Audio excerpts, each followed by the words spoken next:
नमस्कार मित्रांनो, स्वागत आहे तुमचं पुन्हा एकदा आपल्या युट्यूब चॅनलवर. तर आज दिनांक 12 एप्रिल 2024 रोजी आपण ज्या जॉब बद्दल माहिती सांगणार आहोत तर हा टीसीएस बद्दल असणार आहे. तर टीसीएस मध्ये हायरिंग सुरू आहे आणि याच्यामध्ये पहा, मागच्या वेळेच्या व्हिडिओमध्ये फक्त जे ग्रॅज्युएशन ज्यांचं झालं होतं तर तेच कॅन्डिडेट इंटरव्ह्यूला येऊ शकत होते.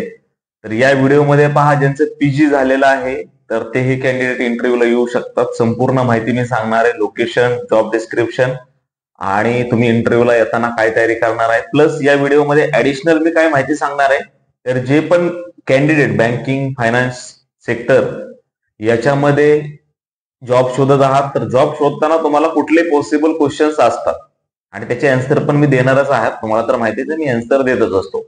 तर फायनान्स मधले कुठले पॉसिबल क्वेश्चन्स असतात, याच्यामध्ये एचआर राऊंड प्लस तुमचे ऑप्स मॅनेजर राऊंड पर्यंत हे क्वेश्चन सेम असणार आहेत आणि तुम्ही कसं त्यांना आन्सर दिलं पाहिजे याच्याबद्दल पण मी माहिती देणारच आहे. तर मी काय जास्त वेळ घेणार नाही, व्हिडिओला सुरुवात करूया.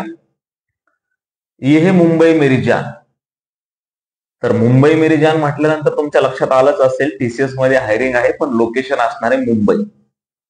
आणि 13 एप्रिल 2024 म्हणजे उद्याच इंटरव्ह्यूला जायचं आहे. त्याच्यामुळं तुम्हाला जेवढं शक्य आहे तेवढा हा व्हिडिओ शेअर करा, म्हणजे मुंबईतले जे पण कॅन्डिडेट आहेत ते इंटरव्ह्यूला पोहोचतील.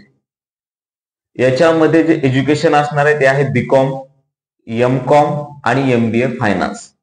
ज्यांचं झालेलं आहे ते कॅन्डिडेट इंटरव्ह्यूला जाऊ शकतात, कारण जो जॉब रोल आहे, डिझिग्नेशन आहे, तर ही एनालिस्ट रोलसाठी आहे. त्याच्यामुळे ज्यांचं बीकॉम, एमकॉम आणि एमबीए फायनान्स झालेलं आहे, तर याच्यामुळं कधी कधी काय होतं की फक्त कंपन्या इंटरव्ह्यू घेतात, हायरिंग प्रोसेस असते ते ग्रॅज्युएशनसाठी आहे. त्याच्यामध्ये तुम्ही एमबीए ज्यांचं झालेलं आहे आणि पोस्ट ग्रॅज्युएशन झालेलं आहे तेही जाऊ शकतात. दुसरी सगळ्यात मला मोठी नम्र विनंती अशी करायची आहे की आता पहा, मार्च एंड क्लोज झालेला आहे, खूप साऱ्या कंपन्यांचे ड्राईव्ह असणार आहे. इन केस एखादा ड्राईव्ह तुमच्याकडून मिस झाला, म्हणजे त्याची एक स्पेसिफिक डेट होती आणि त्या डेटला काही कारणास्तव तुम्हाला इंटरव्ह्यूला जाता आलं नाही, जर आपल्या व्हिडिओमध्ये आपण ज्या ज्या कंपनीचं आहे तिथं एकतर लोकेशन सांगतो किंवा मोबाईल नंबर आणि ईमेल आयडी देतो.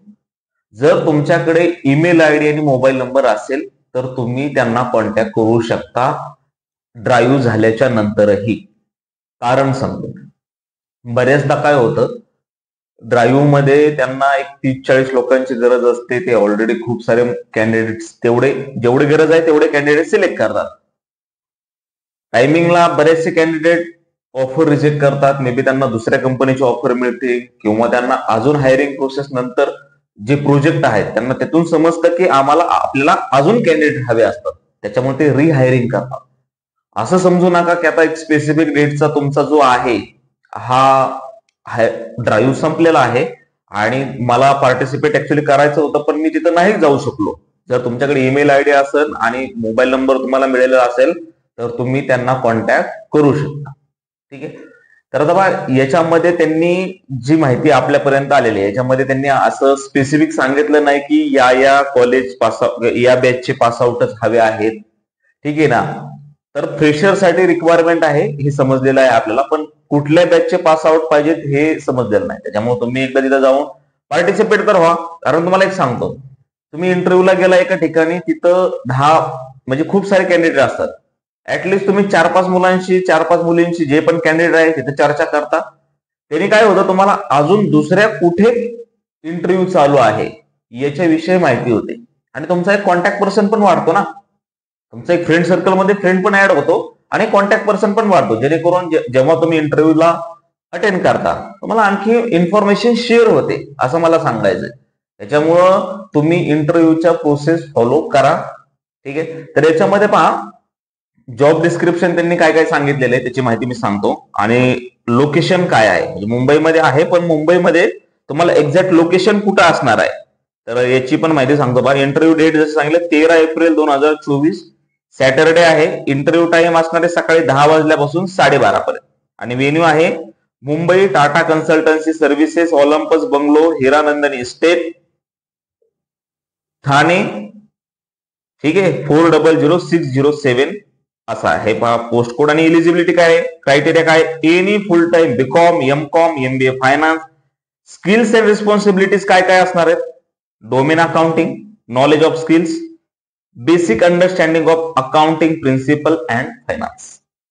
ठीक आहे. Good verbal and written communication skills, willingness to work in rotational and night shift, research, review, analyze and interpret financial statement, broker reports of large corporates from global markets, ensure compliance with global policies including US GAAP and IFRS, capture data points of interest from financial reports and tag the same from income statement, balance sheet and cash flow through an application.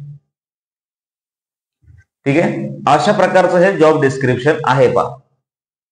तर याच्यामध्ये ज्यावेळेस आपण फायनान्ससाठी, बँकिंगसाठी किंवा मॉर्गेजसाठी इंटरव्ह्यूला जातो, आता यांनी क्लिअर सांगितले प्रिन्सिपल ऑफ अकाउंटिंग.